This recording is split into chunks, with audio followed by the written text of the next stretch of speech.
ಕರುಣದಿಂದಾಪನಿತು ಕೇಳುವೆ ಪರಮ ಭಗವದ್ಭಕ್ತರಿದನಾದರದಿ ಕೇಳುವುದು.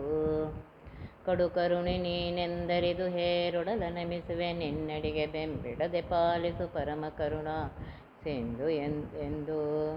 ನಡು ನಡುವೆ ಬರುತ್ತಿಪ್ಪ ವಿಘ್ನವ ತಡೆದು ಭಗವನ್ನಾಮ ಕೀರ್ತನೆ ನುಡಿದು ನುಡಿಸೆನ್ನಿಂದ ಪ್ರತಿ ದಿವಸದಲ್ಲಿ ಮರೆಯದಲೇ. ಜಗತೀತಲ ವಿಖ್ಯಾತಂ ಜಗದಾಮೋದದಾಯಕಂ ಜಗದೀಶ ಪದಾಸಕ್ತಂ ಜಗನ್ನಾಥ ಗುರುಂ ಭಜೆ. ಜಗನ್ನಾಥದಾಸರ ಚರಿತ್ರೆಯನ್ನು ಕೇಳ್ತಾ ಇದ್ದೀವಿ. ಪರಮಾತ್ಮನ ಅನುಗ್ರಹ ಎಷ್ಟಿದೆ ಅಂತಂದರೆ,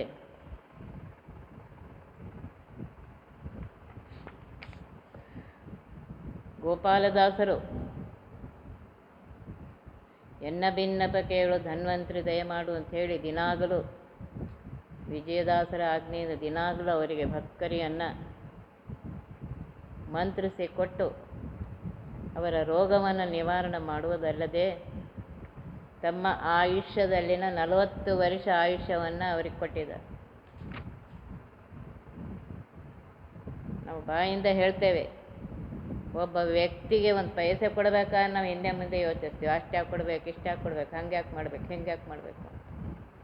ತಮ್ಮ ಆಯುಷ್ಯವನ್ನು ಕೊಟ್ಟಿದ್ದಾರೆ, 40 ವರ್ಷ ಆಯುಷ್ಯವನ್ನು ಕೊಟ್ಟಿದ್ದಾರೆ. ಎಂಥ ಗುರುಗಳಿರಬೇಕು, ಆ ಶಿಷ್ಯ ಎಷ್ಟು ಇದಿರಬೇಕು, ಪುಣ್ಯ ಮಾಡಿರಬೇಕು.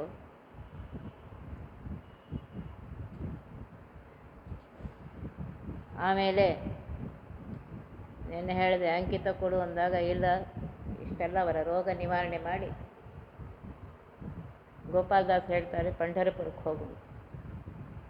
ಪಂಢರಪುರಕ್ಕೆ ಹೋಗಿದ್ದಾರೆ.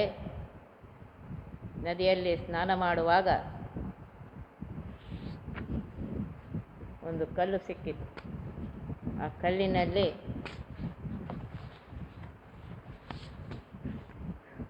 ಬರೆದಿದೆ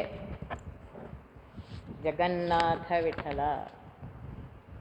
ಅದನ್ನು ತಲೆಯ ಮೇಲೆ ಇಟ್ಟುಕೊಂಡು ಸಂತೋಷಪಟ್ಟಿದ್ದಾರೆ. ಮೊದಲು ಮಾಡಿದ ಹಾಡು ವಿಠಲಯ್ಯ ವಿಠಲಯ್ಯ ಹರಿ ವಿಠಲಯ್ಯ ವಿಠಲಯ್ಯ ತಟಿತ್ ಕೋಟಿ ನಿಭಕಾಯ ಜಗನ್ನಾಥ ವಿಠಲಯ್ಯ ವಿಠಲಯ್ಯ. ಜಗನ್ನಾಥ ವಿಠಲ ಅಂತ ಶುರು ಮಾಡ್ತಾ ಇದ್ದಾರೆ. ಆ ಜಗನ್ನಾಥ ವಿಠಲ ಎಂಥವನು? ತಟಿತ್ ಕೋಟಿ ನಿಭಕಾಯ. ತಟಿತ್ ಅಂದರೆ ಸೂರ್ಯ, ಅನಂತ ಕೋಟಿ ಸೂರ್ಯ ಪ್ರಕಾಶನಾಗಿರುವಂತಹ ಏ ಪರಮಾತ್ಮ, ಜಗತ್ತಿಗೆ ಸ್ವಾಮಿಯಾಗಿರುವಂತಹ ಪರಮಾತ್ಮ, ಭಜಿಸುವೆ ನಿನ್ನನು ಅಜಭವ ಸುರನುತ ಭಜಕಾಮರತರು ಕುಜನ ಕುಠಾರ. ಅಂತಹ ಪರಮಾತ್ಮ ಸರ್ವೋತ್ತಮ, ಸರ್ವೋತ್ಕೃಷ್ಟ, ಸರ್ವಸ್ವಾಮಿ ಆಗಿರುವಂತಹ ಹೇ ಪರಮಾತ್ಮ, ನಾನು ನಿನ್ನನ್ನು ಭಜಿಸುತ್ತೇನೆ. ನೀನೆಂಥವನು? ಅಜ, ಬ್ರಹ್ಮದೇವರು, ಭವ, ರುದ್ರದೇವರು ಇತ್ಯಾದಿ ಎಲ್ಲ ದೇವತೆಗಳಿಂದಲೂ ಸುರರಿಂದಲೂ ಸ್ತುತ್ಯನಾದವನು. ಯಾರು ನಿನಗೆ ಭಜಿಸುತ್ತಾರೆಯೋ ಅಂಥವರಿಗೆ ನೀನು ಕಾಮತರು. ನೋಡ್ರಿ, ಹೇಳ್ತಾ ಇದ್ದಾರೆ, ಯಾರು ಭಜಿಸ್ತಾರೆಯೋ ಅಂಥವರಿಗೆ ಪರಮಾತ್ಮ ಕಲ್ಪವೃಕ್ಷನಾಗಿ ಬರ್ತಾನಂತೆ. ಅವರು ಬೇಡಿದ್ದೆಲ್ಲ ಕೊಡ್ತಾನಂತೆ ಪರಮಾತ್ಮ. ಕುಜನ ಕುಠಾರ, ದುರ್ಜನರನ್ನು ನಾಶ ಮಾಡುವವನು. ನೀ ಕರುಣಿಸದೆ ನಿರಾಕರಿಸಲು ಎನ್ನನು ಸಾಕುವರ್ಯಾರು ದಯಾಪರಮರು. ಅಪ್ಪ ಸ್ವಾಮಿ, ನೀನು ಕರುಣೆಯಿಂದ ನನ್ನನ್ನು ಸ್ವೀಕರಿಸದೇ ಇದ್ದರೆ ಇನ್ನು ಪ್ರಪಂಚದಲ್ಲಿ ನನ್ನ ಯಾರಪ್ಪ ಸಾಕೋರು? ನೋಡ್ರಿ, ನಮಗೇನೇನು ಸಿಗ್ತಾ ಇದೆ ಈಗ, ಹೇಳಲಿಕ್ಕೆ ಸಿಗ್ತಾ ಇದೆ, ಕೇಳಲಿಕ್ಕೆ ಸಿಗ್ತಾ ಇದೆ, ಹೊಟ್ಟೆಗೆ ಅನ್ನ ಸಿಗ್ತಾ ಇದೆ, ಬಟ್ಟೆ ಸಿಗ್ತಾ ಇದೆ, ಸರ್ವವು ಅವನಿಂದ, ಅವನು ಕರುಣೆಯಿಂದ ಕೊಟ್ಟಾಗ ನಮಗೆ ಸಿಗ್ತಾ ಇದೆ. ತಾಯಿ ತನ್ನ ಮಗುವನ್ನು ಅದು ಮುಂದೆ ನನಗೆ ಸಹಾಯ ಮಾಡುತ್ತೆ, ಮುಂದೆ ನನಗೆ ಕೇಳುತ್ತೆ ಇದ್ಯಾವುದು ನೋಡೋದಿಲ್ಲ. ಕೂಸನ್ನು ರಕ್ಷಣೆ ಮಾಡ್ತಾಳವಳು. ಯಾಕೆ ಅಂದರೆ ಅವಳು ದಯಾಮೂರ್ತಿಯಾಗಿದ್ದಾಳೆ. ಆ ತಾಯಿ ಆ ಕೂಸನ್ನು ನಾವು ದಬ್ಬಿ ಹಾಕಿದರೆ ಅದನ್ನು ಯಾರು ನೋಡ್ಕೋಬೇಕು? ಹಾಗೆ ಜಗತ್ತಿಯ ತಾಯಿಯಾಗಿರುವಂಥ ಹೇ ಪರಮಾತ್ಮನೇ, ನನ್ನ ಮೇಲೆ ಕರುಣೆ ಮಾಡು. ನೀನು ಕರುಣೆ ಮಾಡದೆ ಅಂದರೆ ನನ್ನ ಗತಿ ಏನು? ನೀನು ಕರುಣಾ ಸಮುದ್ರನಪ್ಪ, ಕರುಣೆ ಮಾಡು ಅಂತ ಬೇಡ್ಕೋತಾ ಇದ್ದೆ. ಶರಣಾಗತರನ್ನು ಪೊರೆವನೆಂಬ ತವ ಬಿರುದು ಕಾಯೋ ಕರಿಬರದ ಜಗನ್ನಾಥ ವಿಠಲಯ್ಯ. ಯಾರು ನಿನಗೆ ಶರಣು ಬಂದಿದ್ದಾರೆಯೋ ಅಂಥವರನ್ನು ರಕ್ಷಣೆ ಮಾಡುತ್ತೇನೆ. ಶರಣಾಗತ ವತ್ಸಲ ಅಂತ ಬಿರುದು ಇದೆ ನಿನಗೆ. ಆ ಬಿರುದು ಕಾಯ್ಕೊಳಪ್ಪ. ಈಗ ನನ್ನನ್ನು ರಕ್ಷಣೆ ಮಾಡು, ನಾನು ನಿನಗೆ ಶರಣು ಬಂದಿದ್ದೇನೆ. ಮತ್ತು ನೀನೆಂಥವನು? ಕರಿವರದ ಗಜೇಂದ್ರನಿಗೆ ರಕ್ಷಣೆ ಮಾಡಿದಂತಹ ಮಹಾನುಭಾವ ಹರಿ ಪರಮಾತ್ಮ. ಅಂತಹ ಜಗನ್ನಾಥ ವಿಠಲ, ಜಗತ್ತಿಗೆ ಸ್ವಾಮಿಯಾಗಿರುವಂತಹ ಪಂಢರಪುರದಲ್ಲಿರುವ ವಿಠಲನೇ ನನ್ನನ್ನು ರಕ್ಷಿಸು ಅಂತ ಹೇಳಿ ಬೇಡ್ತಾ ಇದ್ದಾರೆ. ಇದು ಅವರು ಮಾಡಿದ ಮೊದಲನೆಯ ಪದ್ಯ.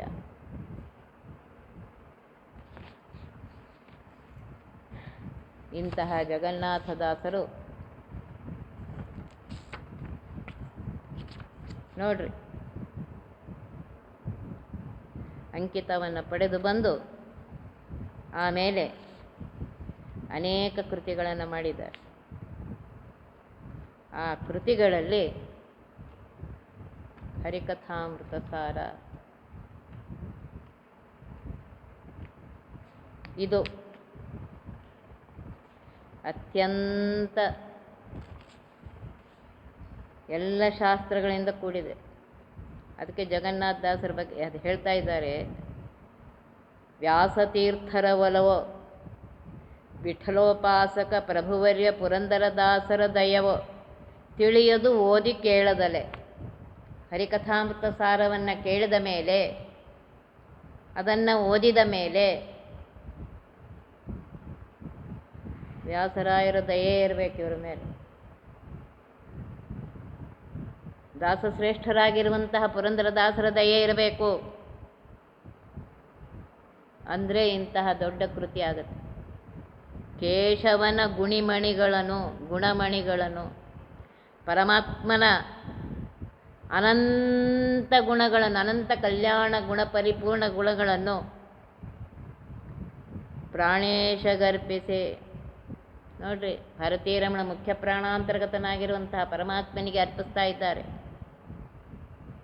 ವಾದಿರಾಜರ ಕೋಶಕ್ಕೊಪ್ಪುವ ವಾದಿರಾಜ ಸ್ವಾಮಿಗಳ ಕೋಶಕ್ಕೆ ಹರಿಕಥಾಂಸಾರ ಒಪ್ಪತ್ತಾ ಇದೆ ಅಂತ ಹೇಳ್ತಾ ಇದ್ದಾರೆ. ಇಂತಹ ಜಗನ್ನಾಥದಾಸರು ನೋಡ್ರಿ ಹರಿಕಥಾಮೃತ ಸಾರವನ್ನು ಬರೆದಿದ್ದಾರೆ. ಅವರು ಅನೇಕ ಪವಾಡಗಳನ್ನು ಮಾಡಿದ್ದಾರೆ. ಅವರ ಜೀವನವೇ ಒಂದು ದೊಡ್ಡ ಪವಾಡ.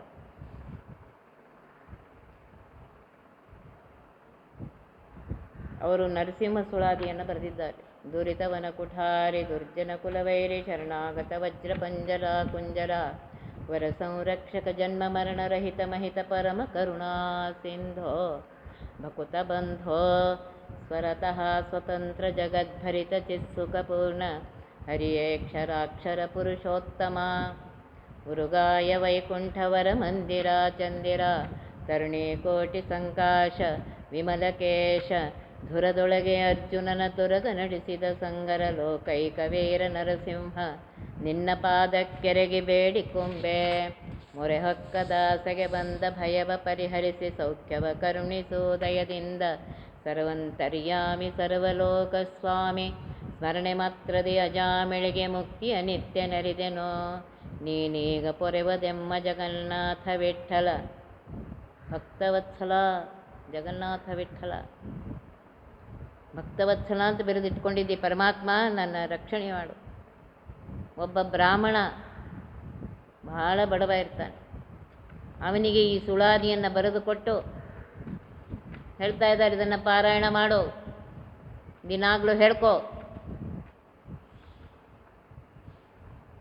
ಆ ಬ್ರಾಹ್ಮಣ ಸುರಪುರದಲ್ಲಿರ್ತಿದ್ದ. ಯಾದಗಿರಿ ರಾಯಚೂರು ಮಧ್ಯದಲ್ಲಿ ಸುರಪುರ ಅಂತ ಒಂದು ಊರು ಬರುತ್ತೆ.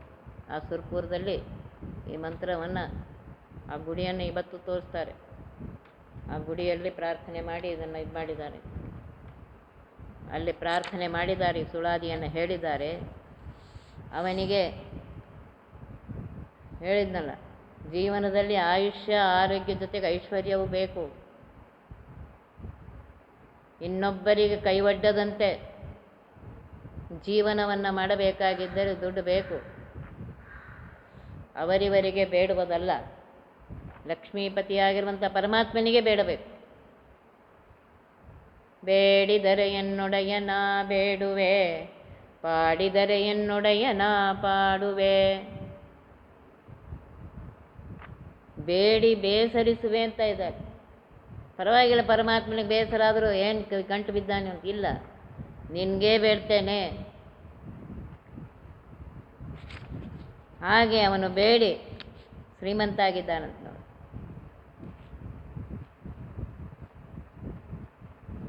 ಆದ್ದರಿಂದ ಜಗನ್ನಾಥದಾಸರನ್ನು ಅವ್ರ ಮಹಿಮೆ ಭಾಳಷ್ಟಿದೆ.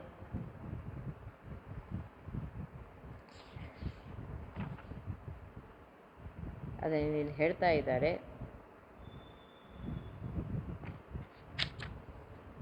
ಇಲ್ಲಿ ನೋಡ್ರಿ, ಮಳೆಯ ನೀರೋಣಿಯಲ್ಲಿ ಬರೆಯಲು ಬಳಸರೂರೊಳಗಿದ್ದ ಜನರ ಜಲವು ಹೆದ್ದೊರೆಗೂಡೆ ಮಜ್ಜನ ಪಾನಗೈದ ಪರೋ.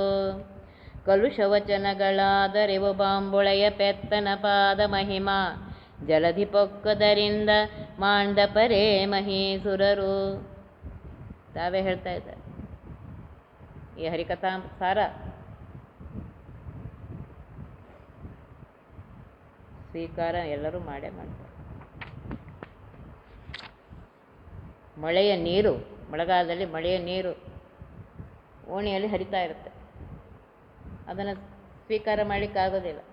ಅದೇ ನೀರು ಹೋಗಿ ಒಂದು ಹಳ್ಳಕ್ಕೋ ನದಿಗೋ ಸೇರಿದರೆ ಎಲ್ಲರೂ ಏನು ಮಾಡ್ತಾರೆ, ಆ ನದಿಯ ನೀರು ಗಂಗಾ ಅಂತ ತಿಳಿದುಕೊಂಡು ಮಜ್ಜನ ಅಂದರೆ ಸ್ನಾನ ಮಾಡ್ತಾರೆ, ಅದನ್ನು ಸ್ವೀಕಾರ ಮಾಡ್ತಾರೆ. ಹಾಗೆ ಪರಮಾತ್ಮನ ಮಹಿಮೆಯನ್ನು ಹೇಳುತ್ತಿರುವಂತಹ, ಕನ್ನಡ ಭಾಷೆಯಲ್ಲೇ ಇರುವಂತಹ ಇದು ಯಾರು? ಬಾಂಬೊಳೆಯ ಪೆತ್ತನ ಪಾದ ಮಹಿಮಾ ಜಲಧಿ ಪೊಕ್ಕುದರಿಂದ, ಆಕಾಶ ಗಂಗೆಯಿಂದ ಯಾವನ ಪಾದದಿಂದ ಹರಿದು ಬಂದಿದೆಯೋ, ಹರಿದು ಬಂದು ಭೂಮಿಗೆ ಬಂದಿದೆ. ತ್ರಿವಿಕ್ರಮನ ಪಾದವನ್ನು ತೊಳೆದು ಗಂಗಾದೇವಿ ಭೂಮಿಗೆ ಬಂದಿದ್ದಾಳೆ. ಪರಮಾತ್ಮ ಯಾವಾಗ ತ್ರಿವಿಕ್ರಮ ರೂಪವನ್ನು ತೆಗೆದುಕೊಂಡನೋ, ಕೆಳಗಿನ ಪಾದದಿಂದ ಭೂಮಿಯಿಂದ ಕೆಳಗಿನ ಲೋಕಗಳನ್ನು, ಮೇಲಿನ ಪಾದದಿಂದ ಮೇಲಿನ ಲೋಕಗಳನ್ನು ತೆಗೆದ. ಆ ಮೇಲಿನ ಲೋಕಕ್ಕೆ ಹೋದಾಗ ಪಾದ ಬ್ರಹ್ಮಾಂಡ ಕರ್ಪರವನ್ನು ಅದು ಸಣ್ಣದಾಗಿ ಸೀಳಿದೆ, ಜಾಸ್ತಿ ಇಲ್ಲ, ಸಣ್ಣದೇ ಒಂದು ಸಣ್ಣ ಗೆರೆ ಬಂದಿದೆ. ಅದು ಪರಮಾತ್ಮನ ಮಹಾಮಹಿಮೆಯನ್ನು ಹೇಳ್ತಾ ಇದೆ. ಅಲ್ಲಿಂದ ಗಂಗೆ ಬಂದಿದೆಯಂತೆ, ಪರಮಾತ್ಮನ ಪಾದವನ್ನು ತೊಳೆದು ಬಂದಿದೆ, ತ್ರಿವಿಕ್ರಮನ ಪಾದವನ್ನು ತೊಳೆದು ಬಂದಿದೆ. ಅದನ್ನು ಎಲ್ಲರೂ ಸ್ವೀಕಾರ ಮಾಡ್ತಾ ಇದ್ದಾರೆ. ಆದ್ದರಿಂದ ಈ ಹರಿಕಥಾಮೃತ ಸಾರವು ಪರಮಾತ್ಮನ ಮಹಿಮೆಯನ್ನು ಹೇಳಲಿಕ್ಕೆ ಹೊರಟಿದೆ. ನಾನು ಕನ್ನಡ ಭಾಷೆಯಲ್ಲೇ ಬರ್ತಿರ್ಬೋದು, ಆದರೆ ಅದು ಪರಮಾತ್ಮನ ಮಹಿಮೆಯನ್ನು ಹೇಳಲಿಕ್ಕೆ ಹೊರಟಿದೆ. ಆದ್ದರಿಂದ ಮಹೀಸುರರು, ಎಲ್ಲ ಜ್ಞಾನಿಗಳು, ಬ್ರಾಹ್ಮಣರಿಗೆ ಮಹೀಸುರರು ಅಂತ ಕರೀತಾರೆ. ಎಲ್ಲ ಬ್ರಾಹ್ಮಣರು, ಎಲ್ಲ ಜ್ಞಾನಿಗಳು ಇದನ್ನು ಸ್ವೀಕಾರ ಮಾಡಿಯೇ ಮಾಡ್ತಾರೆ ಅಂತ ಹೇಳ್ತಾ ಇದ್ದಾರೆ. ಅಂತಹ ಹರಿಕಥಾಮೃತ ಸಾರವನ್ನು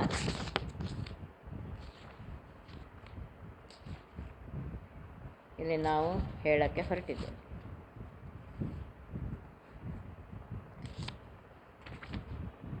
ಜಗನ್ನಾಥದಾಸರ ಬಗ್ಗೆ ಅವರ ಶಿಷ್ಯರಾಗಿರುವಂಥವರು ಗುರು ಜಗನ್ನಾಥ ವಿಠಲ ಅಂತ ಹೇಳ್ತಾ ಇದ್ದಾರೆ. ಅವರು ಹೇಳ್ತಾ ಇದ್ದಾರೆ, ರಂಗವಲಿದ ದಾಸರ ಪಾದ ಪದುಮ ಕಂಗಳಿಂದ ನೋಡಿದವರ ಪಾಪಂಗಳೆಲ್ಲ ಹಿಂಗಿ ಹೋಗವಲ್ಲೋ, ಸತ್ಪರ ಏನು ಪೇಳಲಿ ಇವರ. ನಮ್ಮಲ್ಲಿ ಹೇಳ್ತಾ ಇದ್ದಾರೆ, ಜ್ಞಾನಿಗಳು ಬಂದಾಕ್ಷಣ ಮೊದಲು ಅವರಿಗೆ ನಮಸ್ಕಾರ ಮಾಡಿ, ಅದರಿಂದ ನಮ್ಮ ಪಾಪಗಳೆಲ್ಲ ಹೊರಟು ಹೋಗುತ್ತೆ. ಯಾಕೆ ಅಂದರೆ ಅವರು ಪರಮಾತ್ಮನನ್ನು ಚೆನ್ನಾಗಿ ಭಜಿಸ್ತಾ ಇರ್ತಾರೆ, ಪರಮಾತ್ಮನ ಅನುಗ್ರಹ ಅವರ ಮೇಲಾಗಿರುತ್ತೆ. ಆದ್ದರಿಂದ ಇವರು ಎಂಥವರು ಅಂದರೆ, ಜಗದಿ ಮಹಾದಾತರಾಗಿ ಸಕಲ ವಿಷ್ಟವ್ರಾತ ಸಲ್ಲಿಸಿ ಗುರು ಜಗನ್ನಾಥ ವಿಠಲನ ಪ್ರೀತಿಗೊಳಿವರಿಂಥಪ ಹೇಳ್ತಾರೆ. ಜಗನ್ನಾಥದಾಸರ ಹೆಸರು ತೆಗೆದುಕೊಂಡ್ರೆ ಸಾಕು, ಪರಮಾತ್ಮ ನಮಗೆ ಅನುಗ್ರಹ ಮಾಡ್ತಾನೆ ಅಂತ ಹೇಳ್ತಾ ಇದ್ದಾರೆ.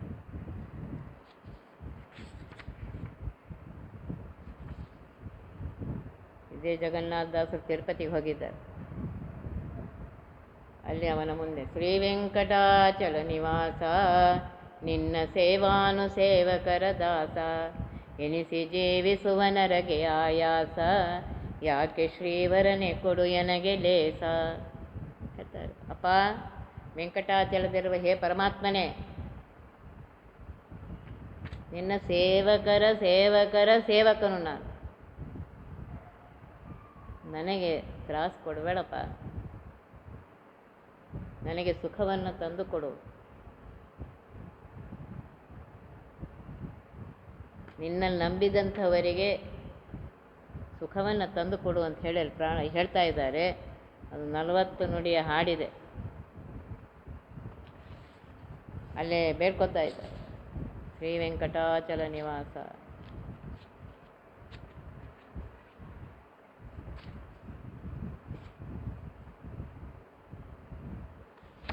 ಅಂತಹ ಜಗನ್ನಾಥದಾಸರು ನಮಗೆಲ್ಲ ಅನುಗ್ರಹ ಮಾಡಬೇಕು ಅಂತ ಹೇಳಿ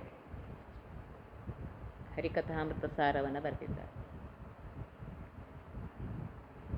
ಹರಿ ಕಥಾ ಅಮೃತ ಸಾರ, ಆ ಮೊದಲನೇ ಶಬ್ದವೇ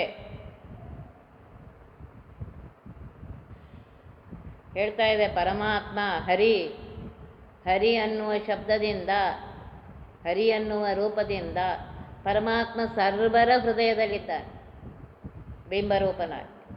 ಸರ್ವ ಜೀವಗಳ ಹೃದಯದಲ್ಲಿ ಬಿಂಬರೂಪನಾಗಿ ಪರಮಾತ್ಮ ಹರಿ ಅನ್ನುವ ಶಬ್ದದಿಂದ ಇದ್ದಾನೆ.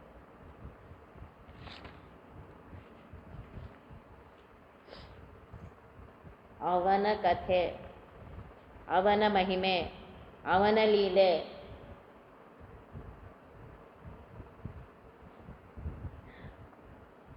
ಕಥೆಯ ಅಮೃತ. ನೋಡ್ರಿ, ಪರಮಾತ್ಮ ನೀವು ಯಾವುದೇ ಲೀಲೆ ತೆಗೆದುಕೊಳ್ರಿ, ಯಾವುದೇ ಕಥೆ ತೆಗೆದುಕೊಳ್ರಿ, ಯಾವುದೇ ಸಂದರ್ಭ ತೆಗೆದುಕೊಳ್ರಿ, ಅದು ಅಮೃತವೇ. ಅಮೃತ ಅಂದ್ರೇನು? ಅಮೃತ ಕುಡಿದಾಕ್ಷಣ ಮೋಕ್ಷ ಅಂತ ಹೇಳ್ತಾ ಇದ್ದಾರೆ. ಮೋಕ್ಷ ಹೆಂಗೆ ಸಿಕ್ಕತ್ತೆ? ಈ ಸಂಸಾರ ಬಂಧನದಿಂದ ಪಾರಾಗಿ ಪರಮಾತ್ಮನ ಹತ್ತಿರ ಇದ್ದು ಸುಖವನ್ನು ಪಡೆಯುವುದೇ ಮೋಕ್ಷ. ಹರಿಯ ಕಥೆಯನ್ನು, ಆ ಅಮೃತವನ್ನು ಕುಡಿಬೇಕು ನೀವು. ನೋಡ್ರಿ, ಹರಿಯ ಕಥೆಯನ್ನು ಕೇಳುವಾಗ, ಉಪನ್ಯಾಸವನ್ನು ಕೇಳುವಾಗ ಇಷ್ಟು ಮಗ್ನರಾಗಿರಬೇಕಲ್ಲ ನಾವು. ಸಮಗೆಯದ ಕಡೆಗೆ, ಹಸಿವೆ ಕಡೆಗೆ, ಆ ಕಡೆಗೂ ಲಕ್ಷ್ಯ ಇರಬಾರ್ದು.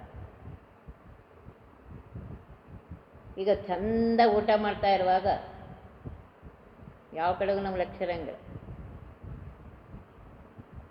ಆರಾಮವಾಗಿ ಅದನ್ನು ಸ್ವೀಕಾರ ಮಾಡ್ತಾ ಇರ್ತೀವಿ. ಇನ್ನೂ ಸ್ವಲ್ಪ ಬೇಕು, ಇನ್ನೂ ಸ್ವಲ್ಪ ಬೇಕು ಅಂತೇಳಿ. ಹಾಗೆ ಹರಿಯ ಕಥೆಯ, ಪರಮಾತ್ಮ ಎಂಥವನು? ಸಾಮಾನ್ಯನಲ್ಲ, ಪಾಪ ಪರಿಹಾರ ಮಾಡುವವನು. ನೋಡ್ರಿ, ಪರಮಾತ್ಮನ ಕರುಣೆ ಎಷ್ಟಿದೆ. ಬರೀ ಅವನ ಹೆಸರು ತೆಗೆದುಕೊಂಡ್ರೆ ಸಾಕು, ನಮ್ಮ ಅನಂತ ಜನ್ಮದ ಪಾಪಗಳು ಹೋಗುತ್ತದೆ. ಕೃಷ್ಣಾಮೃತ ಮಹಾರಣದಲ್ಲಿ ಶ್ರೀಮದಾಚಾರ್ಯರು ಹೇಳ್ತಾರೆ, ಪರಮಾತ್ಮನ ಒಂದು ನಾಮದಲ್ಲಿ ಇಷ್ಟು ಶಕ್ತಿ ಇದೆ, ಅಷ್ಟು ಪಾಪೇ ಮಾಡ್ಲಿಕ್ಕಾಗಲ್ಲ ಅಂತಾರೆ.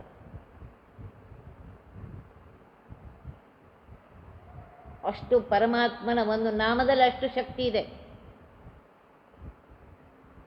ಆ ಹರಿಯ ಹೇಳ್ತಾ ಇದ್ದಾರೆ ಕಥೆಯನ್ನು, ಪರಮಾತ್ಮನ ಮಹಿಮೆಗಳನ್ನು. ಆ ಮಹಿಮೆಗಳು ಹೇಗಿದೆ? ಅಮೃತ. ಆ ಮಹಿಮೆ ಕುಡಿಯುವುದರಿಂದಲೇ, ಮಹಿಮೆ ಕೇಳುವುದರಿಂದ, ಮಹಿಮೆ ಹೇಳುವುದರಿಂದ, ಆನಂದ ಪಡುವುದರಿಂದ ಅದೇ ಒಂದು ದೊಡ್ಡ ಅಮೃತ. ಹೇಳ್ತಾ ಇದ್ದಾರೆ ಗುರುಗಳ ಕರುಣದಿಂದ. ಹೇಳಬೇಕಾದ್ರೆ ಗುರುಗಳ ಅನುಗ್ರಹ ಬೇಕು. ಗುರುಗಳ ಅನುಗ್ರಹ ಇಲ್ಲದೆ ಸಾಧ್ಯವಿಲ್ಲ. ನನ್ನ ಗುರುಗಳಾಗಿರುವಂತಹ ಗೋಪಾಲದಾಸರ ಅನುಗ್ರಹದಿಂದ, ಅವರು ಎಷ್ಟು ಅನುಗ್ರಹ ಮಾಡಿದ್ದಾರೆ ನೋಡ್ರಿ ಗುರುಗಳು.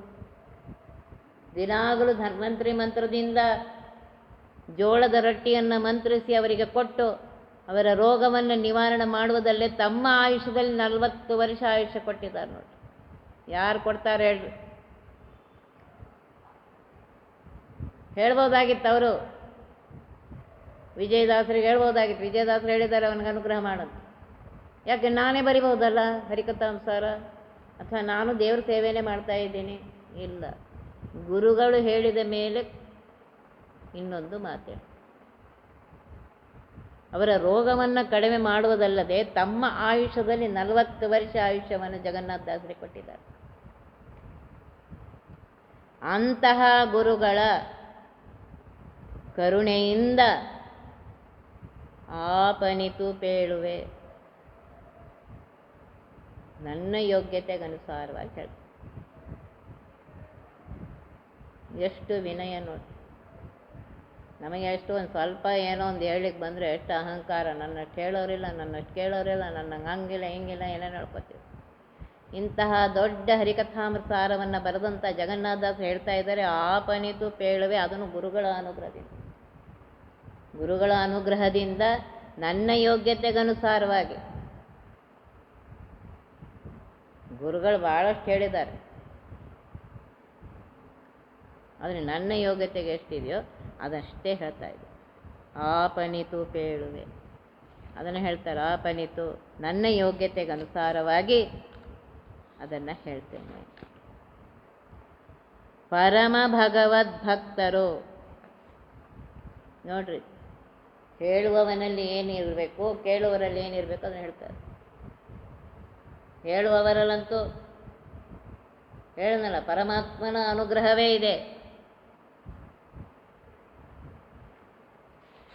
ಜಗತ್ತಿಗೆ ಸ್ವಾಮಿಯಾಗಿರುವಂತಹ ಪರಮಾತ್ಮನ ಅನುಗ್ರಹ, ವಾಯುದೇವರ ಅನುಗ್ರಹ, ಅವರ ಗುರುಗಳ ಅನುಗ್ರಹ, ಎಲ್ಲ ಅನುಗ್ರಹ ಇದೆ.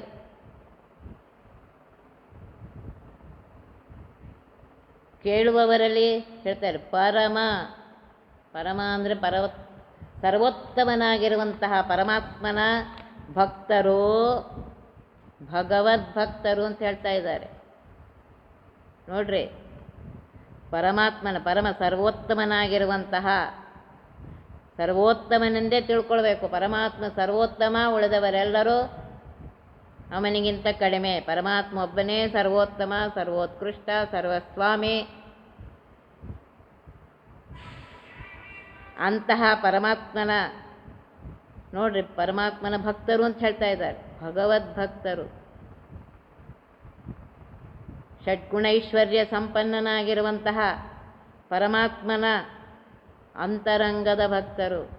ಅಂದರೆ ಯಾವಾಗಲೂ ಪರಮಾತ್ಮನ ಬಗ್ಗೆಯೇ ಯೋಚಿಸ್ತಾ ಇರ್ತಾರೆ.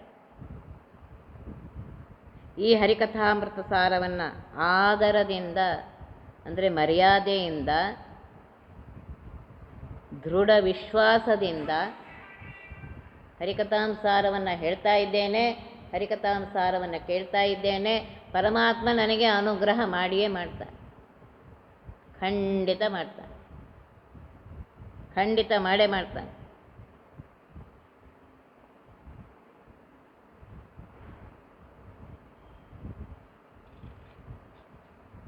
ಒಂದು ಅರ್ಥ. ಇನ್ನೊಂದು ಅರ್ಥ ಇಲ್ಲಿ ಹೇಳ್ತಾ ಇದ್ದಾರೆ, ಪರಮಾತ್ಮ ಇಲ್ಲಿ ನಾವು ಹೇಳಲಿಕ್ಕೆ ಹೊರಟಿದ್ದು ಹರಿಯ ಬಗ್ಗೆ, ನಾವು ಈ ಬಗ್ಗೆ ಮಾತಾಡಲಿಕ್ಕೆ ಹೊರಟಿಲ್ಲ. ಈ ಪರಮಾತ್ಮನ ಕಥೆಯಿಂದ ಪರಮಾತ್ಮನ ಅನುಗ್ರಹ. ಶ್ರವಣಮನಕಾನಂದಮೇವುದು ಭವಜನಿತ ದುಃಖಗಳ ಕಳೆವುದು ವಿವಿಧ ಭೋಗಗಳಿಹ ಪರಂಗಳಲ್ಲಿ ಕೊಡುವುದು. ಎಷ್ಟು ಚೆನ್ನಾಗಿರ್ತಾರೆ. ಆ ಪರಮಾತ್ಮನ ಮಹಿಮೆಯನ್ನು ಕೇಳುವಾಗ ಆಗುವ ಆನಂದ ಇನ್ಯಾವುದರಲ್ಲೂ ಇಲ್ಲ. ಎಂತಹ ರಸವತ್ತಾದ ಭೋಜನ ಇರಲಿ, ಬೇಕಾದಿರಲಿ, ಆ ಕೇಳುವಾಗ ಆನಂದ, ಅದು ಆನಂದವೇ ಬೇರೆ. ಇದಷ್ಟೇ ಅಲ್ಲ, ಭವಜನಿತ ದುಃಖಗಳ ಕಳೆಯುವುದು ಅಂತ ಹೇಳ್ತಾರೆ. ಸಂಸಾರ, ಭವ ಅಂದರೆ ಸಂಸಾರ, ಸಂಸಾರದಿಂದ ಬರುವಂಥ ದುಃಖಗಳನ್ನೆಲ್ಲ ಕಳೆಯುತ್ತೆ ಪರಮಾತ್ಮನ ಮಹಿಮೆಯನ್ನು ಕೇಳುವುದರಿಂದ.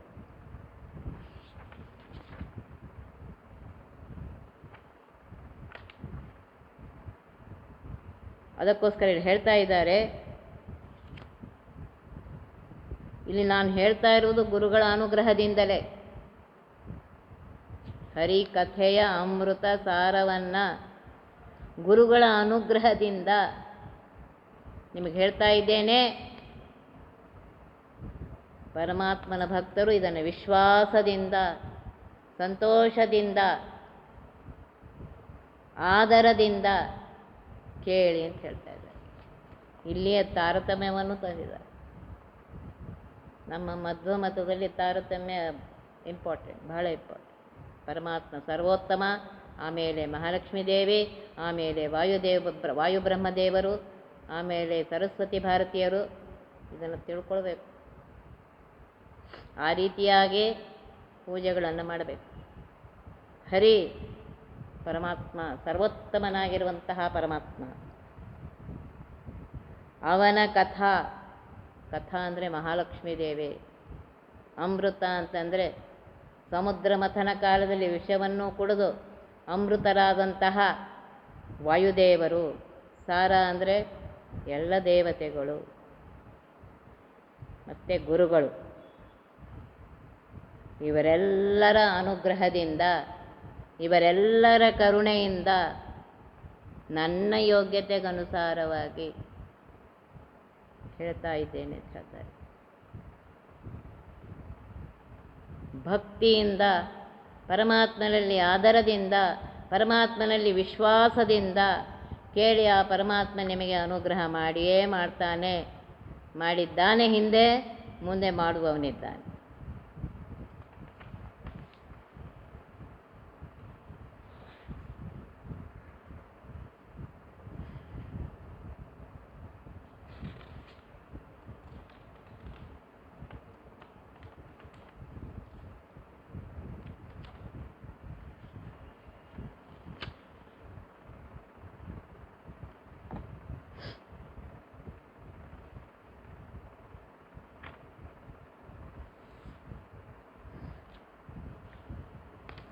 ಗ್ರಂಥ ಶುರು ಮಾಡುವಾಗ ಯಾರಿದನ್ನು ಓದಬೇಕು, ಓದುವವರಲ್ಲಿ ಏನಿರಬೇಕು, ಹೇಳುವವರಲ್ಲಿ ಇತ್ಯಾದಿಗಳನ್ನು ಹೇಳಬೇಕಾಗತ್ತೆ.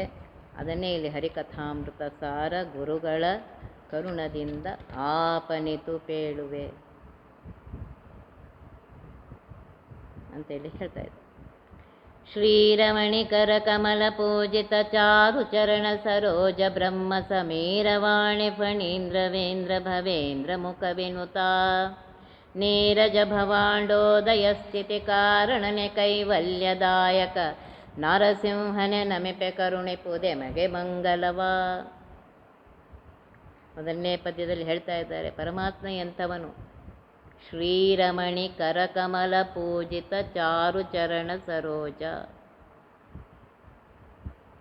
ನೋಡ್ರಿ, ಶ್ರೀರಮಣಿ ಮಹಾಲಕ್ಷ್ಮಿಯ ಕರಕಮಲಗಳಿಂದ ಪೂಜಿತನಾದಂತಹ ಸುಂದರವಾದ, ಚಾರುಚರಣ ಅಂತ ಹೇಳ್ತಾರೆ, ಸುಂದರವಾದ ಪಾದಕಮಲಗಳುಳ್ಳವನು ಈ ಪರಮಾತ್ಮ. ಸರ್ವೋತ್ತಮನಾದಂತಹ ಪರಮಾತ್ಮ.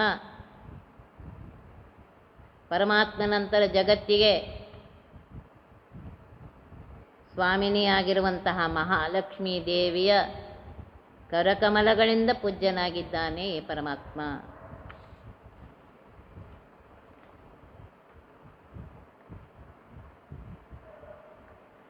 ಮತ್ತೆ ಏನು ಹೇಳ್ತಾ ಇದ್ದಾರೆ? ಬ್ರಹ್ಮ ಸಮೀರ ವಾಣಿ. ನೋಡ್ರಿ, ಬ್ರಹ್ಮದೇವರು, ಸಮೀರ ಅಂದರೆ ವಾಯುದೇವರು, ವಾಣಿ ಸರಸ್ವತಿ ಭಾರತೀಯರು, ಫಣೀಂದ್ರ ಶೇಷದೇವರು, ವೀಂದ್ರ ಅಂದರೆ ಗರುಡದೇವರು, ಭವ ಅಂದರೆ ರುದ್ರದೇವರು, ಇಂದ್ರಾದಿ ಎಲ್ಲರಿಂದಲೂ ಸ್ತುತ್ಯನಾಗಿದ್ದಾನೆ ನಮ್ಮ ಪರಮಾತ್ಮ. ಅಂದರೆ ಸರ್ವೋತ್ತಮನಾಗಿದ್ದಾನೆ, ಸರ್ವೋತ್ಕೃಷ್ಟನಾಗಿದ್ದಾನೆ, ಸರ್ವಸ್ವಾಮಿಯಾಗಿದ್ದಾನೆ ಈ ಪರಮಾತ್ಮ. ನೀರಜ ಭವಾಂಡೋದಯ ಸ್ಥಿತಿ ಕಾರಣನೇ. ನೀರಜ ಭವ, ಕಮಲದಿಂದ ಹುಟ್ಟಿರುವಂತಹ ಈ ಬ್ರಹ್ಮಾಂಡದ, ಬ್ರಹ್ಮದೇವರು ಅವರಿಂದ ಹುಟ್ಟಿದಂಥ ಈ ಬ್ರಹ್ಮಾಂಡದ ಉದಯ, ಸೃಷ್ಟಿ, ಸ್ಥಿತಿ, ಲಯ, ನಿಯಮನ, ಜ್ಞಾನ, ಅಜ್ಞಾನ, ಬಂಧ, ಮೋಚಕ ಸರ್ವಕ್ಕೂ ಇವನೇ ಕಾರಣನಾಗಿದ್ದಾನೆ. ಸೃಷ್ಟಿಯು ಇವನಿಂದಲೇ, ಸ್ಥಿತಿ ಅಂದರೆ ಜಗತ್ತನ್ನು ಪಾಲನೆ ಮಾಡುವವನು ಇವನೇ, ಲಯವನ್ನು ಮಾಡುವವನು ಇವನೇ, ಜ್ಞಾನವನ್ನು ತಂದುಕೊಡುವವನು ಇವನೇ, ಅಜ್ಞಾನವನ್ನು ತಂದುಕೊಡುವವನು ಇವನೇ.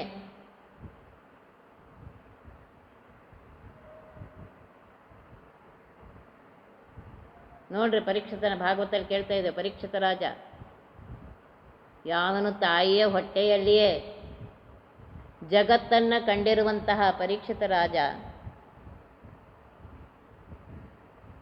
ಕಾಡಿನಲ್ಲಿ ತಿರುಗಾಡ್ತಾ ಇರುವಾಗ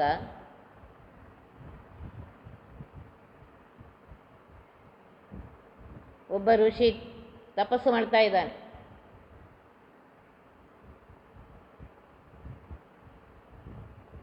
ಅಲ್ಲಿ ಹೋಗಿ ನೀರು ಕೊಡು ಅಂತ ಕೇಳ್ತಾರೆ. ಆ ಋಷಿಗೆ ಇವನ ಶಬ್ದ ಕೇಳ್ತೇ ಇಲ್ಲ, ಅಸಂಪ್ರಜ್ಞಾತ ಸಮಾಧಿಯಲ್ಲಿದ್ದಾನವು. ನಾನು ಪೃಥ್ವಿಯ ರಾಜ, ನನಗೆ ನೀರು ಕೊಟ್ಟಿಲ್ಲ ಇವನು ಅಂಥೇಳಿ ಒಂದು ಸತ್ತ ಹಾವನ್ನು ಅಲ್ಲಿ ಹಾಕಿದ, ಅವರ ಕೊರಳಿಗೆ ಹಾಕಿದ. ಅಜ್ಞಾನ ಬಂತು.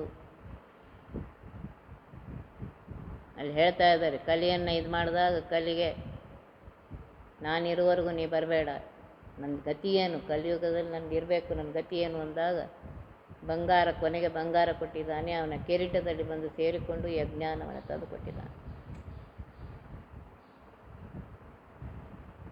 ಆ ಶಮೀಕ ಋಷಿಗಳು, ಅವರ ಮಗ ಶೃಂಗಿ ನೋಡ್ರಿ, ಸಣ್ಣ ಬಾಲಕ, ಅವನಿಗೆ ಎಷ್ಟು ಶಕ್ತಿ ಇತ್ತು ನೋಡ್ರಿ. ಅವನು ನನ್ನ ಅಪ್ಪನ ಮೇಲೆ ಹಾಕಿದಂತಹ ಆ ರಾಜ 7 ದಿವಸಕ್ಕೆ ಹೋಗಲಿ ಅಂತ, ಹಾಲು ಕಡದೆ ಹೋಗಲಿ ಅಂತ.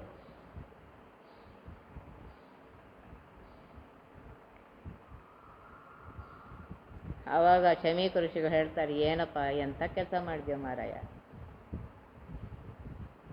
ಬಂದು ಅಳ್ತಾನೆ. ಆವಾಗ ಅವರು ಎಚ್ಚರ ಹಾಕಿ, ಯಾಕೇನಾಯಿತು, ಯಾರೋ ಒಬ್ಬ ರಾಜ ಬಂದಿದ್ದ, ಯಾವನ ಬಂದಿದ್ದ, ನಿನ್ನ ಮೇಲೆ ಹಾವು ಹಾಕಿದ, ನಾನು ಹಿಂಗೆ ಶಾಪ ಕೊಟ್ಟಿದ್ದೇನೆ ಅಂದಾಗ ನೋಡ್ರಿ, ಋಷಿಗಳು ಎಷ್ಟು ಕರುಣಾ ಸಮುದ್ರ. ಎಂಥ ಕೆಟ್ಟ ಕೆಲಸ ಮಾಡಿದ್ಯೋ ಮಗನೇ.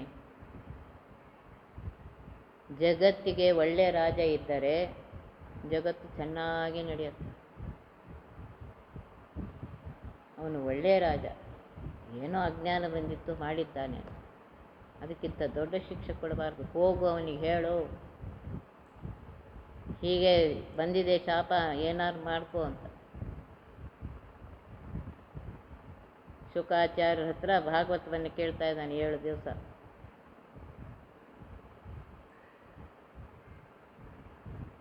ಆದ್ದರಿಂದ ಇಲ್ಲಿ ಹೇಳ್ತಾ ಇದ್ದಾರೆ ಹರಿಕಥಾ, ಶ್ರೀರಮಣಿ ಕರಕಮಲ ಪೂಜಿತ ಚಾರು ಚರಣ ಸರೋಜ.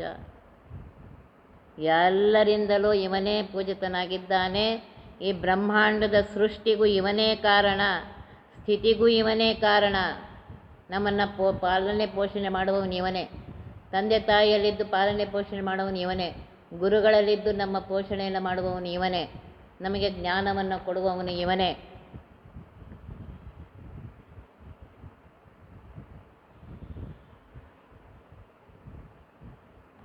ಹೇಳ್ತಾರೆ, ಸೃಷ್ಟಿ ಇವನಿಂದಲೇ, ಸ್ಥಿತಿ ಇವನಿಂದಲೇ, ಲಯವೂ ಇವನಿಂದಲೇ. ಜ್ಞಾನವನ್ನು ಕೊಡುವನು ಇವನೇ. ಅಜ್ಞಾನ ಬಂತು, ಅದು ನಮ್ಮದೇನೊಂದು ಇದು ಇತ್ತು, ಅಜ್ಞಾನ ಬಂತು. ಅದೇ ಅಜ್ಞಾನವನ್ನು ನಿವಾರಣೆ ಮಾಡುವವನು ಇವನೇ. ಸಂಸಾರ ಬಂಧನದಲ್ಲಿ ಹಾಕಿದವನು ಇವನೇ. ಈ ಸಂಸಾರ ಬಂಧನದಿಂದ ನಮಗೆ ಮೋಕ್ಷಕ್ಕೆ ಕರ್ಕೊಂಡು ಹೋಗುವವನು ಇವನೇ. ಕೈವಲ್ಯದಾಯಕ, ಕೈವಲ್ಯದ ಮೋಕ್ಷ ಕೊಡುವವನು ಇವನೇ. ಅಂತಹ ನರಸಿಂಹನೇ ನೋಡ್ರಿ, ನರಸಿಂಹ ದೇವರನ್ನ ಪ್ರಾರ್ಥನೆ ಮಾಡ್ಕೋತಾ ಇದ್ದಾರೆ. ಪರಮಾತ್ಮನ ಅನಂತ ರೂಪಗಳಿವೆ. ನರಸಿಂಹ ದೇವರನ್ನೇ ಯಾಕಪ್ಪ?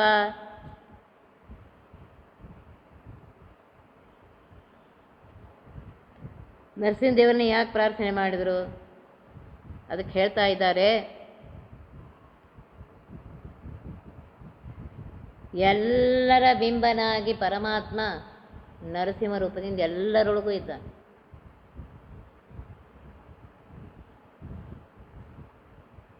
ಎಲ್ಲ ಪ್ರಾಣಿಗಳ ಒಳಗೆ ಪರಮಾತ್ಮ ನರಸಿಂಹ ರೂಪದಿಂದ ಒಳಗಿದ್ದಾನೆ.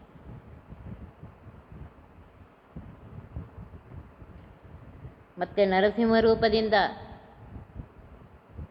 ಜಗತ್ತಿಗೆ ತೋರಿಸಿದ, ನಾನು ಸರ್ವತ್ರದಲ್ಲಿ ವ್ಯಾಪ್ತನಾಗಿದ್ದೇನೆ, ನೀವು ಕರೆದಾಗ ಬರ್ತೇನೆ. ಆ ಪ್ರಹ್ಲಾದಕ್ಕೆ ಕೇಳ್ತಾ ಇದ್ದಾನೆ ನರಸಿಂಹದೇವರು, ನಿನಗಿಷ್ಟು ಶಕ್ತಿ ಕೊಟ್ಟಿದ್ದಾನಲ್ಲ, ಆ ದೇವರು ಎಲ್ಲಿದ್ದಾನೆ? ಇಡೀ ಬ್ರಹ್ಮಾಂಡ ನನ್ನ ನೋಡಿದ್ರೆ ಗಡ ಗಡ ಗಡ ನಡಗುತ್ತೆ, ಆದರೆ ನೀನು ಒಂದು 5 ವರ್ಷದ ಬಾಲಕ, ಏನು ಅಂಜಿಕೆ ಇಲ್ಲ ನಿನಗೆ ಅಂತಾನೆ. ಯಾಕೆ ಅಂಜಿಕೆ? ದೇವರಿದ್ದಾನೆ. ಎಲ್ಲಿದ್ದಾನೆ ಅವನು? ಅಪ್ಪ ಎಲ್ಲ ಕಡೆಗೂ ಇದ್ದಾನೆ. ಅವನಂತಾನೆ, ಎಲ್ಲ ಕಡೆಗೂ ಇದ್ದಾನಂದ್ರೆ ನನ್ನ ಅರಮನೆಯಲ್ಲೇ ಬಂದು ಕೂತಾನ ಇವನು. ಇಲ್ಲಿ ಬಂದು ಕೂತು ನನ್ನ ಮಗನ ತಲೆಯನ್ನು ಇವನು ಕೆಡಿಸ್ತಾ ಇದ್ದಾನೆ ಅಂತ ಹೇಳಿ, ಏನೋ ಈ ಕಂಬದಲ್ಲಿ ಇದ್ದಾನೇನು ಅಂತ ಕೇಳ್ತಾ ಇದ್ದ. ಇದ್ದಾನೆ ಅಂತ ಹೇಳ್ತಾರೆ. ನೋಡ್ರಿ, 5ರಿಂದ 7 ವರ್ಷದ ಬಾಲಕ ಅವನು ಹೇಳ್ತಾನೆ, ಅಪ್ಪ ಇದ್ದಾನೆ, ನೋಡುವ ಕಣ್ಣೊಂದಿರಬೇಕಷ್ಟೆ. ಅದಕ್ಕೆ ಹಿರಣ್ಯಕಶಿಪು ಏನು ಮಾಡ್ತಾನೆ? ಗದೆಯನ್ನು ತೆಗೆದುಕೊಂಡು ಆ ಕಂಬವನ್ನು ಹೊಡಿತಾ ಇದ್ದ. ಪರಮಾತ್ಮ ತಾನು ನೋಡ್ರಿ, ಆ ಕಂಬ ಹೊಡೆದ್ರೆ ಏನು ಪ್ರಳಯ ಆಗಬೇಕು, ಹಾಗೆ ಅಂಥ ದೊಡ್ಡ ಶಬ್ದ ಆಗಿದೆಯಾ. ದೇವತೆಗಳೆಲ್ಲ ಗಾಬರಿಯಾಗಿ ಬಂದಿದ್ದಾರಂತೆ. ಏನು ಈಗೇನು ಪ್ರಳಯ ಇಲ್ಲಲ್ಲ, ಈಗ್ಯಾಕಿಂತ ಪರಿ ಅಂತ ಹೇಳಿ ಆ ಕಂಬದಿಂದ ಪರಮಾತ್ಮ ನರಸಿಂಹ ರೂಪದಿಂದ ಹೊರಗೆ ಬಂದಿದ್ದ. ಯಾಕೆಂದರೆ ಇದು ಹಿರಣ್ಯಕಶಿಪು ಅನೇಕ ತಪಸ್ಸನ್ನು ಮಾಡಿ, ಅನೇಕ ವರ್ಷ, 1000 ವರ್ಷ ತಪಸ್ಸು ಮಾಡಿ ಪರಮಾತ್ಮ ಎದುರಿಗೆ ಬಂದಾಗ ಏನು ಕೇಳಬೇಕು? ಬ್ರಹ್ಮದೇವರು ತಪಸ್ಸು ಮಾಡಿದ, ಬ್ರಹ್ಮದೇವರು ಬಂದಿದ್ದಾರೆ. ಬ್ರಹ್ಮದೇವರು ಹೇಳ್ತಾ ಇದ್ರು, ಏನಪ್ಪ ಏನು ಬರಕ್ಕೆ ಕೊಡಬೇಕು? ಅವ್ನು ದೇವ್ರ ತಪಸ್ಸು ಮಾಡೋನಲ್ಲ, ರಾಕ್ಷಸ. ಬ್ರಹ್ಮದೇವ್ರಿಗೆ ಕೇಳ್ತಾನೆ ಅವನು, ನಾವು ಹೊರಗೆ ಸಾಯಬಾರ್ದು, ಒಳಗೆ ಸಾಯಬಾರ್ದು, ಮೇಲೆ ಸಾಯಬಾರ್ದು, ಕೆಳಗೆ ಸಾಯಬಾರ್ದು, ಜೀವಿಗಳಿಂದ ಸಾಯಬಾರ್ದು, ನಿರ್ಜೀವಿಗಳಿಂದ ಸಾಯಬಾರ್ದು, ಏನೋ 1000 ಕೇಳ್ಕೊತ ಹೋಗ್ತಾನೆ. ಒಟ್ಟು ಸಾಯಬಾರ್ದು ನಾನು. ಬ್ರಹ್ಮದೇವರು ತಥಾಸ್ತು ತಥಾಸ್ತು ತಥಾಸ್ತು ಅಂತ ಇದ್ದಾರೆ. ಪರಮಾತ್ಮ ಒಳಗೆ ನಿಂತು, ಅಲ್ಲಿ ಅವನೊಳಗೆ ನಿಂತು ವರ ಬೇಡಿಸ್ಲಿಕ್ಕತ್ತಿದೆ, ನನ್ನೊಳಗೆ ನಿಂತು ತಥಾಸ್ತು ಅನ್ಲಿಕ್ಕತ್ತಿದೆ. ನೀನೇ ಲೆಕ್ಕ ಹಾಕೋ, ಏನು ಮಾಡ್ತೀವಿ ಮಾಡ್ಕೊ. ಆದ್ದರಿಂದ ಪರಮಾತ್ಮ ನರಸಿಂಹ ರೂಪದಿಂದ ಬಂದಿದ್ದಾನೆ. ಈ ಕಡೆ ಮನುಷ್ಯನೂ ಅಲ್ಲ, ಈ ಕಡೆ ಸಿಂಹವೂ ಅಲ್ಲ, ನರಸಿಂಹ. ಷೋಡಶ ಬಾಹು, ಆ ಬಾಹುಗಳಲ್ಲಿ ಎಲ್ಲ ಆಯುಧಗಳು.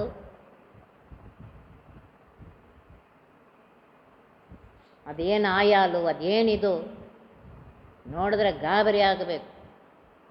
ಎಲ್ಲರಿಗೂ ದೂರದಲ್ಲಿ ನಿಂತು ಗಾಬರಿ ಆಗಿದ್ದಾರೆ. ಆ ಶಬ್ದವನ್ನೇ ಕೇಳಿ ಗಾಬರಿ ಆಗಿದೆ. ಹಿರಣ್ಯಕಶಿಪುವನ್ನು ತನ್ನ ತೊಡೆಯ ಮೇಲೆ ನೋಡ್ರಿ, ಹೊಸ್ತಲ ಮೇಲೆ ಕೂತಿದ್ದಾನೆ. ಹೊಸ್ತಲು ಮೇಲೂ ಇಲ್ಲ, ಕೆಳಗೂ ಇಲ್ಲ, ಹೊರಗೂ ಇಲ್ಲ, ಒಳಗೂ ಇಲ್ಲ.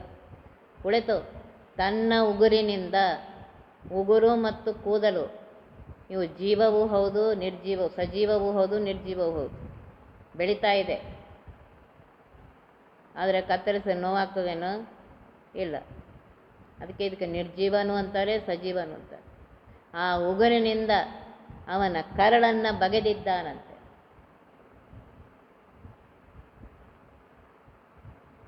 ಅದನ್ನು ಮಾಲೆ ಮಾಡಿ ಹಾಕ್ಕೊಂಡಿದ್ದಾನೆ.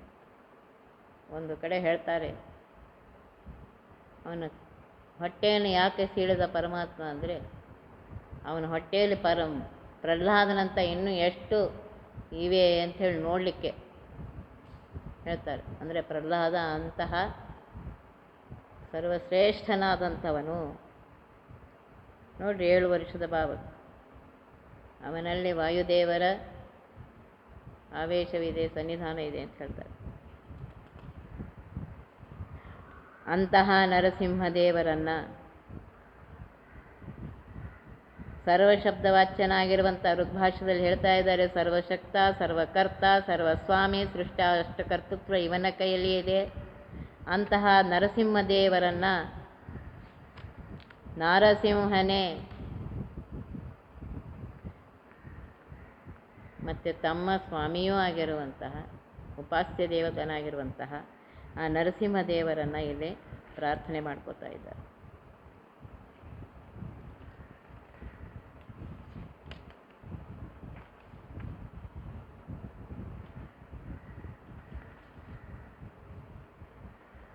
ಹೀಗೆ ಜಗನ್ನಾಥದಾಸರು ಪರಮಾತ್ಮ ಸರ್ವರ ಹೃದಯದಲ್ಲಿರುವಂತಹ ಸರ್ವಸ್ವಾಮಿಯಾಗಿರುವಂತಹ ಹೇ ನರಸಿಂಹನೇ, ನಾನು ನಿನಗೆ ನಮಸ್ಕಾರ ಮಾಡುತ್ತೇನೆ. ನೀನು ಎಂಥವನು? ಮಹಾಲಕ್ಷ್ಮೀಪತಿ, ಸರ್ವದೇವತೆಗಳ ಸ್ವಾಮಿ, ಸೃಷ್ಟ್ಯಾದ ಅಷ್ಟಕರ್ತೃತ್ವ ಸ್ವತಂತ್ರತ್ವೇನ ಸ್ವತಂತ್ರ ರೀತಿಯಿಂದ ಮಾಡ್ತಾ ಇದೆಯಾ. ನಾವೊಂದು ಎಲ್ಲ ಕೆಲಸ ಮಾಡ್ಬೇಕಾದ್ರೆ ಅವರೇನಂತಾರೇನೋ ಇವರೇನಂತಾರೇನೋ ಹಾಗೆ ಎಲ್ಲ. ಪರಮಾತ್ಮ ಯಾರಿಗೂ ಅನ್ಸೋದಿಲ್ಲ.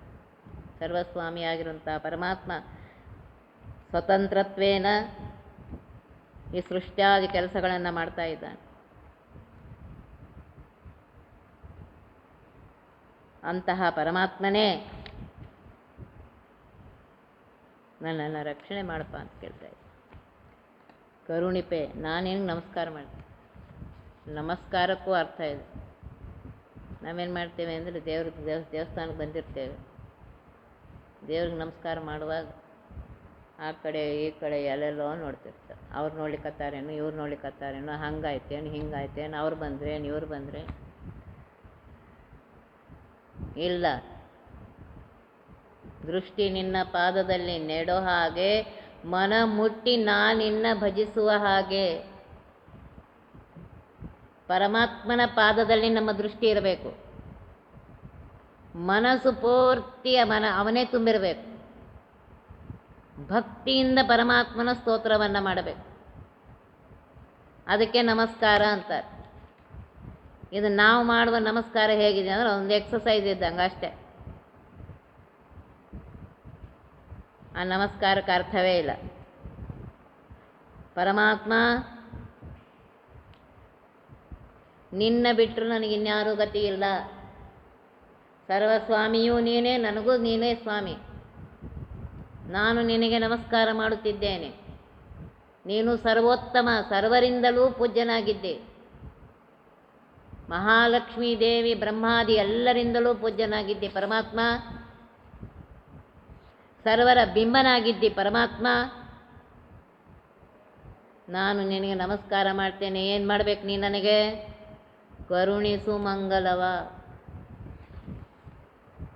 ನನಗೆ ನೀನು ಮಂಗಲವನ್ನು ಕರುಣಿಸು ಅಂತೇಳಿ ಹೇಳ್ತಾ ಇದ್ದಾರೆ. ನೋಡ್ರಿ, ಪರಮಾತ್ಮನ ಅನುಗ್ರಹ ಆಯಿತು ಅಂದರೆ ನಮಗೆ ಯಾವುದು ಕಡಿಮೆ ಇಲ್ಲ. ಕಲ್ಯಾಣಾದ್ಭುತಗಾತ್ರಾಯ ಕಾಮಿತಾರ್ಥಪ್ರದಾಯಿನೇ ಶ್ರೀಮದ್ವೆಂಕಟನಾಥಾಯ ಶ್ರೀನಿವಾಸಾಯ ತೇ ನಮಃ. ಕಲ್ಯಾಣಾದ್ಭುತಗಾತ್ರ, ಅತ್ಯಂತ ಮಂಗಲಕರವಾಗಿರುವಂತಹ ಶರೀರಗಳು. ಕಾಮಿತಾರ್ಥ, ನಮ್ಮ ಎಲ್ಲ ಅಭಿಷ್ಟಗಳನ್ನು ಪೂರ್ತಿ ಮಾಡುವನು ಇವನೇ. ವೆಂಕಟಾಚಲದಲ್ಲಿರುವಂತಹ ಶ್ರೀ ಲಕ್ಷ್ಮೀಪತಿಯಾಗಿರುವಂತಹ ಹೇ ಪರಮಾತ್ಮನೇ, ನಾನು ನಿನಗೆ ನಮಸ್ಕಾರ ಮಾಡ್ತೇನೆ, ನನಗೆ ಅನುಗ್ರಹ ಮಾಡು. ಶ್ರೀ ವೆಂಕಟೇಶಂ ಲಕ್ಷ್ಮೀಶಂ ಅನಿಷ್ಟಘ್ನಂ ಅಭೀಷ್ಟದಂ ಚತುರ್ಮುಖೇರತನಯಂ ಶ್ರೀನಿವಾಸಂ ಭಜೆ ನಿಶಂ. ಇಲ್ವಾ? ಅದೇ ಇದೆ ನೋಡಿ, ಇದೇನು ಮೊದಲನೇ ಪದ್ಯದಲ್ಲಿ ಬಂದಿದೆಯಲ್ಲ ಅದೇ. ಶ್ರೀ ವೆಂಕಟೇಶ ದೇವಶರ್ಮ ಆ ಪರಮಾತ್ಮನ ದರ್ಶನಕ್ಕೆ ಹೋದಾಗ ಆ ಪರಮಾತ್ಮ ವೆಂಕಟೇಶ ದೇವರು ದರ್ಶನ ಕೊಟ್ಟಿದ್ದಾರೆ. ಆ ದೇವರ ಮುಂದೆ ಮೊದಲು ದಯಾನಿಧೇ ದಯಾನಿಧೇ ದಯಾನಿಧೇ ದಯಾನಿಧೇ ನಮೋ ನಮೋ ನಮೋ ನಮೋ ನಮೋ ನಮೋ ನಮೋ ನಮಃ. ದಯಾ ಸಮುದ್ರ ಪರಮಾತ್ಮ ಒಬ್ಬನೇ. ಅವನೇ ತಂದೆ ತಾಯಿಯಲ್ಲಿದ್ದು, ಗುರುಗಳಿದ್ದು, ಸರ್ವರಲ್ಲಿದ್ದು ನಮಗೆ ದಯೆಯನ್ನು ಮಾಡ್ತಾ ಇದ್ದಾನೆ ಅವನೇ.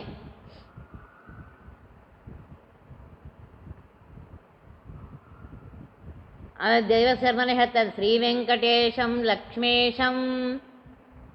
ವೆಂಕಟೇಶ ಎಂಥವನು? ಲಕ್ಷ್ಮೀಶ, ಲಕ್ಷ್ಮಿಗೆ ಪತಿಯಾಗಿದ್ದಾನೆ. ಇದೇನು ಮೊದಲನೇ ಪದ್ಯ ಇದೆ ನೋಡಿ, ಅದೇ ಪದ್ಯದೇ ಇಲ್ಲಿ ಬರೋದು. ಅನಿಷ್ಟಘ್ನಂ, ಅವನಿಂದಲೇ ನಮ್ಮ ಅನಿಷ್ಟಗಳು ದೂರ ಆಗತ್ತೆ. ಅಭೀಷ್ಟದಂ, ನಮ್ಮ ಎಲ್ಲ ಅಭೀಷ್ಟಗಳು ಪೂರ್ತಿ ಆಗತ್ತೆ. ಮೊದಲು ಅನಿಷ್ಟಗಳು ಹೋಗಬೇಕು, ಆಮೇಲೆ ಅಭಿಷ್ಟಗಳು ಬರಬೇಕು. ಚತುರ್ಮುಖೇರತನಯಂ, ಚತುರ್ಮುಖ ಬ್ರಹ್ಮದೇವರು ಮತ್ತು ರುದ್ರದೇವರು ಇತ್ಯಾದಿಗಳು.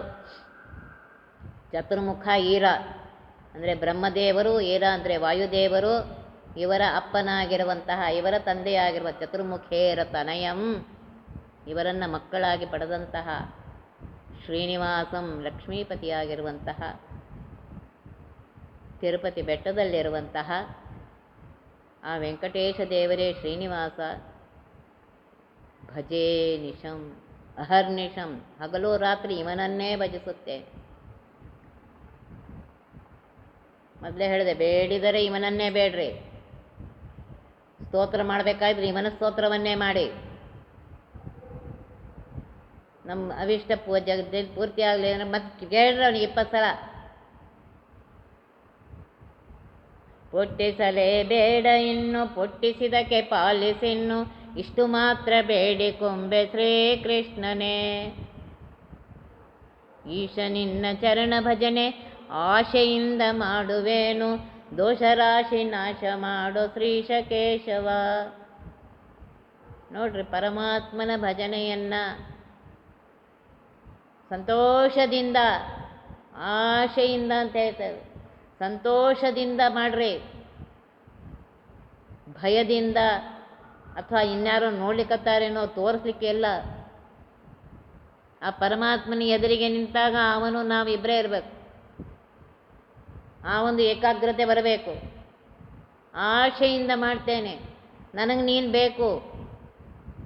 ಈಶ ನಿನ್ನ ಚರಣ ಭಜನೆ ಆಶೆಯಿಂದ ಮಾಡುವೇನೋ. ನೀನೇನು ಮಾಡಬೇಕು? ದೋಷ ರಾಶಿ ನಾಶ ಮಾಡು ಶ್ರೀಶ ಕೇಶವ. ಇದರ ಬಗ್ಗೆ ನಮಗೆ ಯಾರಿಗೂ ಕಲ್ಪನೆ ಇಲ್ಲ. ಅನಂತ ಜನ್ಮಗಳಾಗಿವೆ, ಅನಂತ ಜನ್ಮಗಳಲ್ಲಿ ಅನಂತ ಪಾಪಗಳನ್ನು ಮಾಡಿಬಿಟ್ಟಿದ್ದೇವೆ.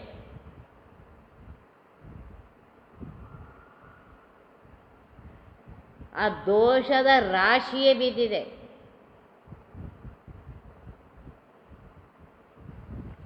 ಅದರಿಂದ ಪಾರು ಹೆಂಗಾಗಬೇಕು? ಹುಚ್ಚಿ ಬಿಡದೆ ಹೊರತು ಮದುವೆ ಆಗೋದಿಲ್ಲ, ಮದುವೆ ಆಗದೆ ಹೊರತು ಹುಚ್ಚಿ ಬಿಡೋದಿಲ್ಲ. ಹೀಗಿದೆ ನಮ್ಮ ಅವಸ್ಥೆ.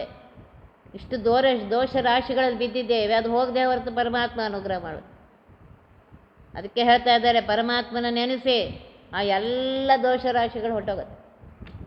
ಅಮ್ಮನ ಭಜನೆಯಿಂದಲೇ ಹೊಟ್ಟೋಗುತ್ತೆ. ನರಸಿಂಹ, ಸರ್ವರ ಭೀಮನಾಗಿರುವಂತಹ, ಸರ್ವರಿಗೆ ಅನುಗ್ರಹ ಮಾಡಿರುವಂತಹ, ಮಾಡುವಂತಹ, ಜಗತ್ತಿನ ಸೃಷ್ಟ್ಯಾದಿಕರ್ತನಾಗಿರುವಂತಹ ಹೇ ಪರಮಾತ್ಮ, ನಿನಗೆ ನಾನು ನಮಸ್ಕಾರ ಮಾಡುತ್ತೇನೆ. ನಮಸ್ಕಾರ ಹೇಳ್ತಾರೆ, ದೃಷ್ಟಿ ಅವನ ಪಾದದಲ್ಲಿರಬೇಕು, ಮನಸ್ಸು ಅಲ್ಲಿರಬೇಕು, ಅದಕ್ಕೆ ನಮಸ್ಕಾರ ಅಂತಾರೆ. ನೀ ನನಗೇನು ಮಾಡಬೇಕು? ಮಂಗಲವನ್ನು ಮಾಡು, ನನಗೆ ಒಳ್ಳೆಯದನ್ನು ಮಾಡು. ಪರಮಾತ್ಮ, ನಿನ್ನ ಪ್ರಾರ್ಥನೆ ಮಾಡ್ತಾ ಇದ್ದೇನೆ, ನನಗೆ ಒಳ್ಳೆಯದನ್ನು ಮಾಡಪ್ಪ.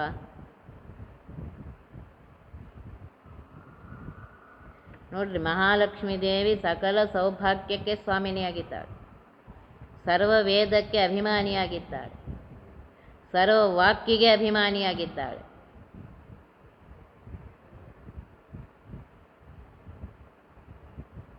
ಅಂತಹ ಮಹಾಲಕ್ಷ್ಮೀ ದೇವಿ, ಅಂತಹ ಅವಳಿಗೆ ಪತಿಯಾಗಿರುವಂಥ ಹೇ ಪರಮಾತ್ಮನೇ,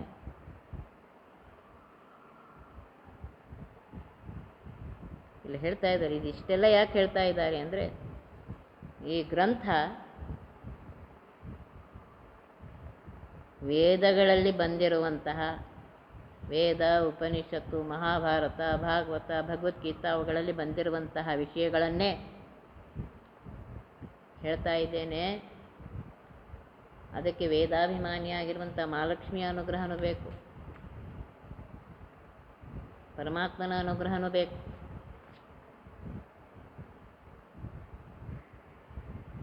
ಅದಕ್ಕೋಸ್ಕರ ಇಲ್ಲಿ ಪ್ರಾರ್ಥನೆ ಮಾಡ್ತಾ ಇದ್ದಾರೆ. ಅಮ್ಮ ಪರಮಾತ್ಮ, ನೀನೆಂಥವನು? ಮಹಾಲಕ್ಷ್ಮಿಯಿಂದ ಪೂಜಿತನಾದವನು.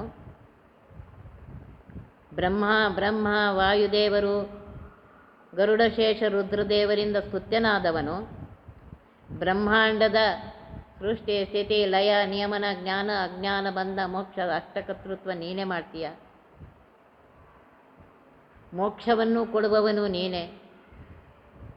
ಸರ್ವರಲ್ಲಿ ಬಿಂಬರೂಪನಾಗಿರುವಂತಹ ನರಸಿಂಹದೇವರೇ, ಹೇಗೆ ಪ್ರಹ್ಲಾದಗೆ ಅನುಗ್ರಹ ಮಾಡಿದಂತಹ ನರಸಿಂಹದೇವರೇ, ನಾನು ನಿನಗೆ ನಮಸ್ಕಾರ ಮಾಡುತ್ತೇನೆ. ನಮಸ್ಕಾರ ಅಂದ್ರೇನು? ಸರ್ವ ನಿನಗೆ ಅರ್ಪಿಸಿಬಿಟ್ಟಿದೆ. ಅಂತಹ ನೀ ನನಗೇನು ಮಾಡಬೇಕು ಅಂದರೆ ಮಂಗಲವನ್ನುಂಟು ಮಾಡು. ಪರಮಾತ್ಮನ ಅನುಗ್ರಹ ಆಯಿತು ಅಂದರೆ ಮಂಗಲವೇ. ಅಂತಹ ಪರಮಾತ್ಮನ ಬೇಡ್ಕೊತಾನೆ, ನನಗೆ ಮಂಗಲವನ್ನು ಉಂಟು ಮಾಡಪ್ಪ ತಂದೆ. ಇದು ಪರಮಾತ್ಮನ ಪ್ರಾರ್ಥನೆ ಆಯಿತು. ಎರಡನೇ ಪದ್ಯದಲ್ಲಿ ಮಹಾಲಕ್ಷ್ಮಿಯ ಬಗ್ಗೆ ಪ್ರಾರ್ಥನೆ ಮಾಡ್ತಾ ಇದೆ. ಜಗದುದರನತಿ ವಿಮಲ ಗುಣರೂಪಗಳನಾಲೋಚನದಿ ಭಾರತ ನಿಗಮತತಿಗಳಿಗತಿಕ್ರಮಿಸಿ ಕ್ರಿಯಾ ವಿಶೇಷಗಳ ಬಗೆ ಬಗೆಯ ನೂತನವ ಕಾಣು ತಮಿಗೆ ಹರುಷದಿಂ ಪೊಗಳೆ ಹೆಗ್ಗುವ ತ್ರಿಗುಣಮಾಲಿ ಮಹಾಲಕ್ಷ್ಮಿ ಸಂತೈಸಲನು ದಿನವು. ಒಂದೊಂದು ಪದ್ಯ ಹೀಗಿದೆ ನೋಡ್ರಿ, ಒಂದೇ ಪದ್ಯ ತಿಂಗಳಗಟ್ಟಲೆ ಮಾಡೋಷ್ಟು ಅದ್ರಲ್ಲಿ ತುಂಬಿದ್ದಾರೆ. ವಿಷಯವನ್ನು ಅಲ್ಲಿ ಇಟ್ಟಿದ್ದಾರೆ. ಒಂದೊಂದು ಶಬ್ದದಲ್ಲಿ ಅಷ್ಟೊಂದು ಅರ್ಥ ಇದೆ. ಅದನ್ನೆಲ್ಲ ಹೇಳ್ತಾ ಕೂತ್ರೆ ಸಾಕಂತೀರಿ ನೀವು. ಈ ಒಂದೊಂದೇ ಪದ್ಯ ಇಷ್ಟು ಮಾಡಿದ್ರೆ ಪೂರಾ ಹರಿಕಥಾಂಸಾರ ಮುಗಿಯೋಷ್ಟರಲ್ಲಿ ಎಷ್ಟು ವರ್ಷ ಆಗುತ್ತೋ. ಆದ್ದರಿಂದ ಎಷ್ಟು ಸಾಧ್ಯ ಇದೆ ಅವನು ನನ್ನ ಕೈಯಿಂದ ಎಷ್ಟು ಹೇಳ್ತಾ ಇದ್ದಾನೆ ಅಷ್ಟು ಹೇಳ್ತಾ ಇದ್ದೀನಿ. ಜಗದುದರನ, ಜಗತ್ತನ್ನೇ ಪರಮಾತ್ಮ ತನ್ನ ಹೊಟ್ಟೆಯಲ್ಲಿ ಇಟ್ಕೊಂಡಿದ್ದ. ಇಡೀ ಜಗತ್ತು ತನ್ನ ಹೊಟ್ಟೆಯಲ್ಲಿ ಇಟ್ಕೊಂಡಿದ್ದ. ಅವನ ಶಕ್ತಿ ಎಷ್ಟಿದೆ ನೋಡ್ರಿ, ಅವನ ರೂಪ ಎಷ್ಟಿದೆ ನೋಡ್ರಿ. ಅಂತಹ ಪರಮಾತ್ಮನ ಅತಿ ವಿಮಲ ರೂಪಗಳನ್ನು ನೋಡ್ರಿ. ಪರಮಾತ್ಮನ ಎಲ್ಲ ರೂಪಗಳು, ಎಲ್ಲ ಗುಣಗಳು ವಿಮಲವೇ ಆಗಿದೆ, ಅತ್ಯಂತ ಶುದ್ಧ ನಿರ್ದೋಷವಾಗಿವೆ. ಅನಾಲೋಚನದಿ ಮಹಾಲಕ್ಷ್ಮೀ ದೇವಿಗೆ ಆಲೋಚನೆ ಮಾಡುವ ಅವಶ್ಯಕತೆ ಇಲ್ಲ. ಅವಳಿಗೆ ಪರಮಾತ್ಮನ ಎಲ್ಲ ಗೊತ್ತಿದೆ ಅಂತ. ಅವಳು ಆಲೋಚನೆ ಮಾಡೋ ಅವಶ್ಯಕತೆ ಇಲ್ಲ. ಭಾರತ ನಿಗಮತತಿಗಳಿಗತಿಕ್ರಮಿಸಿ, ಮಹಾಭಾರತವೇ ಆಗಲಿ, ವೇದಗಳ ನಿಗಮತತಿಗಳು ಅಂದರೆ ವೇದಗಳ ಸಮೂಹ ಆಗಲಿ, ಅವುಗಳನ್ನು ಮೀರಿ ಅವಳು ಸ್ತೋತ್ರ ಮಾಡ್ತಾಳಂತೆ ಪರಮಾತ್ಮ. ನೋಡ್ರಿ ಅವಳ ಮಹಿಮೆ ಎಷ್ಟಿದೆ. ಕ್ರಿಯಾ ವಿಶೇಷಗಳ ಪ್ರತಿಯೊಂದು ಕ್ರಿಯೆಯ ವಿಶೇಷತೆಯನ್ನು ನೋಡಿ ಸಂತೋಷ ಪಡ್ತಾ ಇದ್ದಾಳೆ. ಸಂತೋಷಪಟ್ಟು ಅವಳು ಅಂತ ಇದ್ದಾಳಂತೆ, ನೀನೆಲ್ಲಿ ನಾನೆಲ್ಲೋ ಮಾರಾಯ, ನನ್ನ ಪತ್ನಿಯನ್ನಾಗಿ ಸ್ವೀಕರಿಸಿದೆಯಲ್ಲ ಪರಮಾತ್ಮ, ಇದು ನಿನ್ನ ಅನುಗ್ರಹ. ಇದು ಮಹಾಲಕ್ಷ್ಮಿ ಹೇಳ್ತಾ ಇದ್ದಾಳೆ. ಬಗೆ ಬಗೆಯ ನೂತನವಾಗಿ ಕಾಣುತ್ತಾ, ಪ್ರತಿ ಕ್ಷಣಕ್ಕೆ ಹೊಸ ಹೊಸ ಕಾಣ್ತಾ ಇದೆ ಅಂತ ಅವಳು. ಇಷ್ಟು ಸಂತೋಷ ಆಗಿದೆ ಅಂತ ಅವಳಿಗೆ. ಇಂಥ ಸರ್ವೋತ್ತಮನಾಗಿರುವಂತಹ, ಸರ್ವೋತ್ಕೃಷ್ಟನಾಗಿರುವಂತಹ, ಸರ್ವಸ್ವಾಮಿಯಾಗಿರುವಂತಹ ಪರಮಾತ್ಮ ನನ್ನ ಪತಿಯಾಗಿದ್ದಾನೆ ಅಂತ ಅವಳಿಗೆ ಭಾಳ ಸಂತೋಷ ಆಗಿದೆ. ಹೊಗಳಿ ಸ್ತೋತ್ರ ಮಾಡ್ತಾ ಇದ್ದಾಳಂತೆ ಪರಮಾತ್ಮನಿಗೆ. ತ್ರಿಗುಣಮಾನಿ, ಸತ್ವರಜತಮೋ ಗುಣಗಳಿಗೆ ಅಭಿಮಾನಿಯಾಗಿರುವಂತಹ ಮಹಾಲಕ್ಷ್ಮಿ, ಶ್ರೀ ಭೂ ದುರ್ಗಾ ರೂಪದಿಂದ ಇರುವಂತಹ ಮಹಾಲಕ್ಷ್ಮೀ ದೇವಿ ಬೇಡ್ಕೋತಾ ಇದ್ದಾರೆ ಜಗನ್ನಾಥದಾಸರು, ಅಮ್ಮ ನೀನು ನನ್ನನ್ನು ಅನುದಿನವೂ ಒಂದು ದಿವಸ ಅಲ್ಲಮ್ಮ, ಯಾವತ್ತು ಪ್ರತಿ ದಿವಸ ಪ್ರತಿ ಕ್ಷಣ ನನ್ನ ರಕ್ಷಣೆ ಮಾಡ್ಬೇಕು ನೀನು. ಹೇಗೆ ಒಂದು ಸಣ್ಣ ಕೂಸು, ಅದಕ್ಕೇನು ಗೊತ್ತು, ಆಗಿನ್ನ ಅದು ಅಂಬೆಗಾಲು ಇಡ್ಲಿಕ್ಕೆ ಕಲ್ತ್ಬಿಟ್ಟದು. ಅದಕ್ಕೆ ಅಲ್ಲಿ ಹೋದ್ರೆ ಏನಾಗ್ತಿದೆ ಅವೆಲ್ಲ ಏನು ಗೊತ್ತಿಲ್ಲ, ಒಟ್ಟು ಅದು ತಿರುಗ್ತಿರ್ತವೆ. ತಾಯಿ ಏನು ಮಾಡ್ತಾಳೆ, ಬಿಟ್ಬಿಡ್ತಾಳೆ, ಎಲ್ಲರೂ ಹೋಗಿ ಏನಾರು ಮಾಡುತ್ತಾ, ಓಡಿ ಓಡಿ ಹೋಗಿ ಮತ್ತೆ ಅದನ್ನು ಕರ್ಕೊಂಬಂದು ಅದ್ರ ಕುಡಿಸ್ಕೊಂಗಿಲ್ಲೇನು, ನನ್ನ ಕಣ್ಣೆದುರಿಗೆ ಅದು ಇರಲಿ ಅಂತ. ಹಾಗೆ ನೀನು ನನ್ನನ್ನು ಪ್ರತಿ ಕ್ಷಣಕ್ಕೂ ರಕ್ಷಣೆ ಮಾಡಬೇಕಮ್ಮ ಅಂಥೇಳಿ ಹೇಳ್ತಾ ಇದ್ದಾರೆ. ಇದನ್ನು ನಾಳಿನ ದಿವಸ ತಿಳ್ಕೊಳ್ಳೋಣ. ಒತ್ತಿ ಬಹ ವಿಘ್ನಗಳ ಕಳೆದಪ ಮೃತ್ಯುವಿಗೆ ಮರೆ ಮಾಡಿ ಕಾಲನ ದೂತರಿಗೆ ಭೀಕರವ ಪುಟ್ಟಿಸಿ ಸಕಲ ಸಿದ್ಧಿಗಳ ಒತ್ತಿಗೊಳ್ಳಿಸಿ ಮನರು ಹೇಕ್ಷಣ ನೃತ್ಯ ಮಾಡುವರವರ ಮನೆಯೊಳು ನಿತ್ಯಮಂಗಳ ಹರಿಕಥಾಮೃತ ಸಾರ ಪಠಿಸುವರ.